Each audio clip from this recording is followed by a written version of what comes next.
Aproximadamente 348 dias atrás, de acordo com o calendário marciano, a NASA começou a usar o Perseverance Rover para pesquisar o planeta vermelho.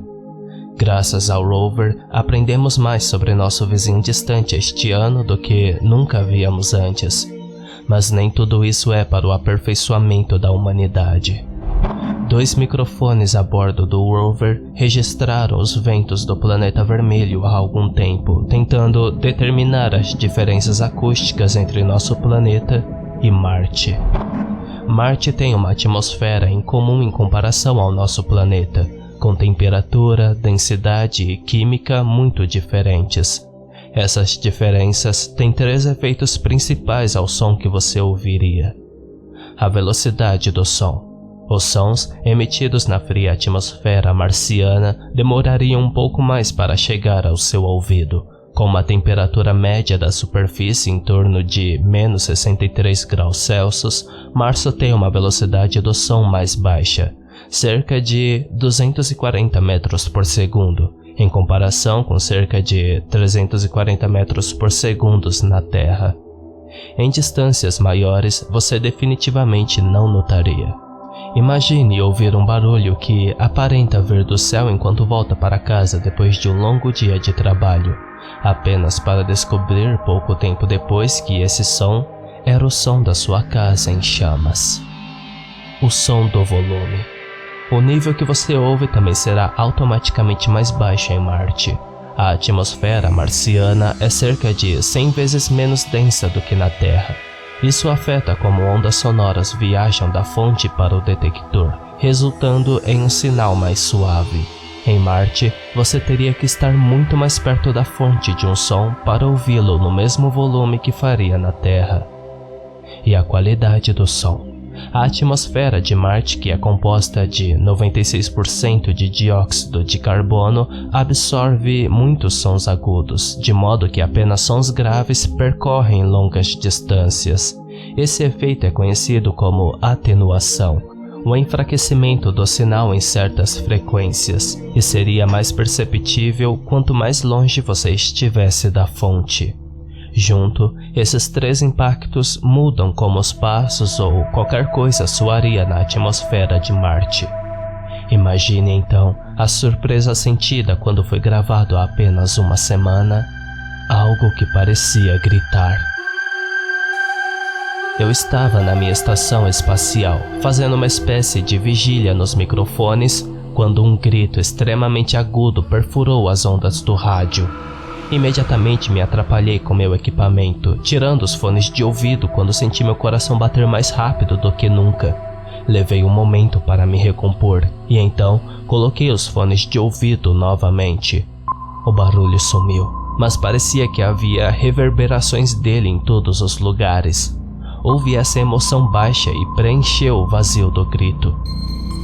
Hesitantemente, eu rebobinei o áudio em modo de repetição, mudando o volume para uma frequência mais baixa para não machucar meus ouvidos. Normalmente, para obter uma análise adequada, nos dizem para não fazer isso, mas a situação era única, e imaginei que seria mais fácil lidar com os gritos se eles não me aterrorizassem. O que ouvi me perturbou além do que meras palavras podem descrever. A melhor maneira de oferecer uma explicação seria compartilhando uma experiência, no entanto esquisita, que presenciei durante minha infância. Eu tive um cachorro chamado Brutus quando eu era pequeno. Um grande labrador retriever que podia se defender contra os predadores mais fortes que existiam. Uma vez, eu juro que o vi fugir de um urso. Este cão era leal. Ele sempre nos acompanhava, caçando e se certificando de que estávamos protegidos. Era como se ele tivesse olhos na parte de trás de sua cabeça. Em uma caçada em particular, meu irmão e eu decidimos sair quando estava chovendo e tentar encontrar alguns cervos que gostassem de pastar depois de uma chuva leve. No entanto, a tempestade ainda não havia passado por nós e eu caí em uma vala lamacenta. Brutus veio escorregando e escorregando bem atrás de mim. Sua perna foi pega por este galho espinhoso e retorcido, e ele soltou um grunhido que perfurou a chuva. Levantei-me e tentei ajudá-lo, mas era como tentar brigar com um peixe que saltava da água. Brutus estava confuso, apavorado e lutando tanto que só piorava sua dor a cada momento que passava. Não conseguíamos libertá-lo. Eu disse ao meu irmão para ir buscar nosso pai e tentar encontrar uma corda e talvez pudéssemos pegar o galho e libertar Brutus. Enquanto isso, ele continuou a gruir, os espinhos cravando-se nos músculos de sua perna quanto mais ele lutava contra a armadilha. Não tem como mover aquele galho, está muito lamacento e eu não tenho nenhum equipamento bom. Papai nos disse quando avaliou a situação. Ele nos disse para deixar Brutus lá e ele se soltaria. Mas ele não o fez. Em vez disso, quando meu irmão e eu fomos para casa, pude ouvir os gritos do meu cachorro ecoando no ar da noite. O som do sofrimento, dor sem fim, e a cada grunhido ficava pior. Os sons nas ondas de Marte me lembraram do meu cachorro e de como ele morreu naquela noite preso na lama. Eu estava impotente para salvá-lo, tão impotente quanto estava para descobrir a verdade sobre esses sons de Marte. Peguei os dados de localização do rover para me dar uma ideia de onde o grito tinha vindo, perto de uma das muitas crateras largas que estudamos para procurar água marciana, percebi. Os dados ainda estavam sendo transmitidos e me disse que a compilação final viria pela manhã. Foi difícil esperar, mas eu sabia que não haveria muitas outras respostas naquela noite. Ainda intrigado com os ruídos que ouvi, decidi extrair os arquivos de áudio da área ao redor da semana passada e ver se conseguia encontrar alguma pista. Isso resultou em uma falta de sono e ainda menos respostas. Enquanto reuni o áudio na minha área de trabalho doméstica, notei que um padrão surgiu. Os gritos estavam lá, de vez em quando, em meio aos dados, mas eles pareciam se mover. Peguei um mapa da paisagem marciana e comecei a traçar um curso de onde eu os ouvia. À medida que o rover se movia e examinava a área, o barulho soava como se estivesse seguindo o rio. Havia a possibilidade de que algo estivesse vivo no mundo marciano e observando o nosso rover. Os gritos dolorosos e angustiantes assombraram meus sonhos quando finalmente decidi ceder e descansar. Soava cada vez pior a cada gravação que eu encontrava. Ouvir o silêncio e o solo pulsante de Marte entre os gritos inesperados era algo anormal e fora do comum, e por fim, assustador. Meu cérebro cansado me disse que havia mais do que isso, mas eu tinha que dormir, e é claro que os pesadelos vinham quando eu o fazia. Eu vi cidades que não tinham forma, áreas metropolitanas em Marte desde os tempos antigos. Isso me lembrou as velhas histórias de ficção científica dos anos 20, uma civilização inteira vivendo sob o gelo. No sonho, algo caiu na superfície do planeta, algo de um mundo diferente de qualquer outro que já havíamos encontrado. Uma abominação do barulho que cercava toda a paisagem. Os marcianos correram e gritaram, a criatura sem forma imitando seu sofrimento e espalhando seu terrível barulho por toda a parte. O chão tremeu e engoliu todos eles, deixando para trás apenas vibrações. Acordei no dia seguinte suando frio, parecia que o mesmo barulho havia permeado minha pele. Eu queria desesperadamente descobrir o que estava acontecendo no planeta vermelho, então comecei a trabalhar e, imediatamente, verifiquei os outros rovers para ver se eles captavam mais sinais misteriosos. Esperava que meu sonho não passasse de minha frágil imaginação, mas enquanto revisava os vestígios de dados que havíamos coletado, vi evidências perturbadoras de algo dentro do solo onde o rover havia passado.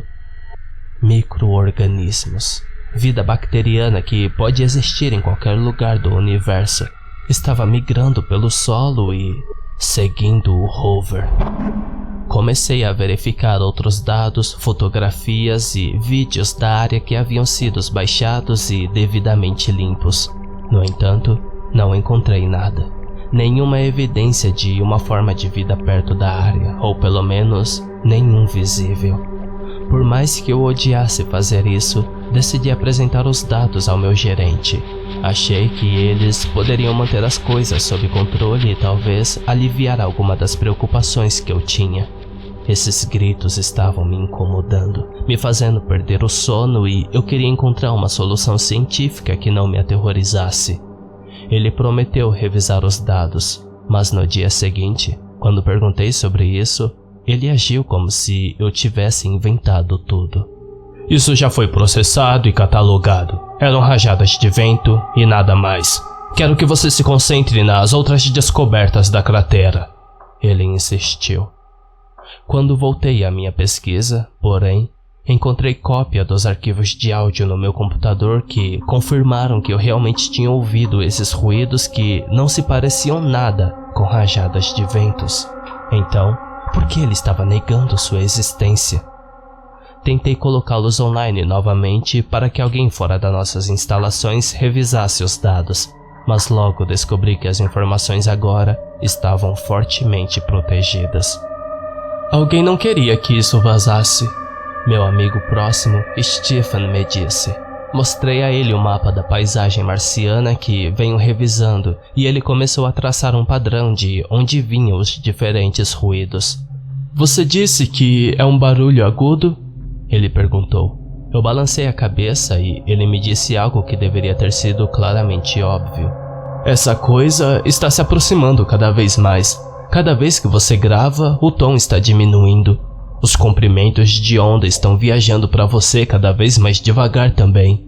Em outras palavras, algo pode ter dado muito errado na superfície de Marte e ainda nem sabemos disso. Você acredita que pode ser algo perigoso? Perguntei. Quais são os resultados das amostras? Eu as revisei novamente. As súbitas descobertas da vida que eu havia registrado agora se foram, apagadas completamente. Rebobinar esses dados de rastreamento mostrou um resultado chocante. Quando o barulho vinha, as formas de vida bacterianas murchavam como resultado. Esses gritos estavam agindo como uma pestilência no mundo marciano. O próximo pesadelo que tive foi ainda mais vívido. O parasita extraterrestre que caiu no planeta agora estava infectando o solo. Eu vi uma Marte exuberante e vibrante se transformar no deserto que conhecíamos também. A civilização que nomeou o planeta como lar foi morta em questão de semanas. E então o vírus os comeu vivos, devorando cada parte de seu corpo e possivelmente até sua alma. Eu vi os efeitos invisíveis dos gritos do planeta em todos os lugares que olhei em meu sonho. Cicatrizes que penetravam profundamente no núcleo vermelho revelavam feridas no solo morto. Perigosos parasitas invisíveis que se agarravam avidamente a qualquer vida que passe, matando a vida no planeta. De repente, senti minha perna escorregar no solo carmesim, sendo puxado para baixo, sendo arrastado para o inferno marciano. Eu me encontrei suando e ofegando enquanto a sujeira e a terra estavam sendo derramadas em minha garganta e eu estava me afogando neste mundo alienígena. Acordei ofegante e incapaz de respirar. Corri para o banheiro e comecei a vomitar. O que saiu dos meus pulmões foram partículas de areia e terra vermelha. Olhei para meu corpo, surpreso ao descobrir que estava coberto da cor de Marte da cabeça aos pés. Rapidamente me banhei e afastei o pesadelo, perturbado por essa súbita conexão telepática que tive com o planeta. Foi por causa do barulho infeccioso que eu tinha ouvido? Ele estava tentando me comer vivo da mesma forma que fez com os velhos marcianos? Tentei contar novamente aos meus supervisores sobre a ameaça potencial, mas em vez de ouvir, eles me informaram que eu seria transferido para um departamento diferente. Houve evidências de que você tentou recuperar arquivos de áudios protegidos e compartilhá-los, o que vai contra a nossa política. Você tem sorte de ainda ter um emprego, me disseram. Fiquei espantado com a mudança repentina de atitude e seu comportamento aparentemente hostil quando mencionei as gravações. Vou fazer o resto da equipe revisá-los, mas temo que terei que lhe pedir para limpar sua mesa e sair até o final do dia. Fiz o que me foi dito, mas não antes de criar um pequeno programa de backdoor para entrar na rede deles. Não demorou muito e eu tinha certeza de que monitorar os ruídos seria mais inteligente a se fazer para o futuro. Uma vez terminado, saí para almoçar e comecei a baixar os arquivos para meu próprio laptop. Stephen me ajudou com isso, mas me disse que a maioria dos arquivos agora pareciam corrompidos. Acho que seus chefes estão fazendo isso de propósito, disse ele. Eu acho que pode ser que esse ruído esteja afetando eles inconscientemente, eu admiti enquanto mexia nervosamente com meu garfo. Você tentou reproduzir o áudio de trás para frente? Ele perguntou casualmente. O pensamento não havia me ocorrido. Você está me dizendo que é como um código da Vinci com enigmas e tudo mais? Eu brinquei. Não, mas pode revelar algo sobre as amostras que talvez você não tenha percebido. Outra perspectiva, ele me disse. Enquanto rebobinávamos o áudio corrompido novamente, ouvi distorções e gritos e ele imediatamente ficou tenso. Jesus, isso é um pesadelo, ele sussurrou nervosamente. Seu cabelo estava de pé em seu braço enquanto continuávamos ouvindo e eu comentei. Fica mais alto toda vez que o rover está obtendo amostras. As amostras que estão sendo coletadas de Marte estão sendo enviadas para a Terra? Ele perguntou. Nenhum de nós sabia o que fazer com essa implicação, mas ele pediu para revisar os dados e tentar hackeá-los naquela noite. Então eu deixei. Liguei para meu chefe naquela noite, implorando para ele ouvir a razão, algo sobre tudo isso que estava muito errado. Você precisa sair do caminho do progresso. Essas amostras nos mostrarão como todo o planeta Marte evoluiu para o Éden que é hoje. Um Éden? Me desculpe, mas estamos falando do mesmo planeta? Eu perguntei com uma risada suave, mas ele não gostou da piada. Seu tom era sério. O que o planeta está oferecendo ao nosso mundo é maior do que qualquer coisa que você possa imaginar. Transformar o mundo inteiro em um ambiente perfeito seria um milagre para a Terra. Ele sussurrou. De repente, me senti desconfortável falando com ele. Mas o planeta Marte está morto. Vimos que está se deteriorando, talvez até morrendo. Como isso é uma bênção para nós? Perguntei. O silêncio nos momentos seguintes foi ameaçador. A morte é a única consciência no universo. A vida surgiu do nada eras atrás. É inevitável que um dia tudo seja apagado. Nosso tempo aqui é apenas para um propósito: para servir de combustível para o próximo ciclo. O quê? Que diabos você está falando? Então senti uma leve emoção enquanto ele continuava falando. A nossa existência é o verdadeiro problema. A vida serve apenas para alimentar a morte, mas a morte, isso sim é eterno, perfeito e puro. Eu estava aterrorizado com a conversa. Ele parecia possuído, parecia que os ventos de Marte estavam presos em seus pulmões. É um aviso para o qual devemos nos preparar. É inevitável a transformação do nosso próprio mundo. Minha boca estava seca. Essas amostras que foram retiradas das crateras, o que exatamente aconteceu com elas? Eu acho que você sabe a resposta para isso. Eles virão até nós. Vão encontrar o caminho para nosso mundo de uma forma ou de outra. Ele sussurrou. O barulho ao fundo estava fazendo meus ouvidos parecerem que estavam sangrando. Entregue-se à revolução. A morte é a fase final de toda a vida. Desliguei o telefone e liguei freneticamente para Stephen, esperando que ele estivesse disponível. Mesmo assim, não obtive resposta. Peguei minhas chaves e decidi correr para a casa dele. Essas gravações eram mais do que apenas uma peculiaridade. Elas eram uma ameaça ao nosso mundo. Tentei bater em sua porta, mas não houve resposta. Gritei por sua atenção, mas em vez disso, ouvi o mesmo barulho estridente. Isso me fez querer cobrir meus ouvidos e ficar em posição fetal. Eu me levantei e encontrei uma janela pela qual eu poderia rastejar. Dentro de sua pequena casa de um quarto, o barulho era ensurdecedor. Meus tímpanos pareciam que poderiam estourar enquanto eu enfiava os maços de papel para suavizar os gritos intensos. Então encontrei Stephen, mutilado em sua sala de estar. Ficou claro que os ferimentos foram auto-infligidos.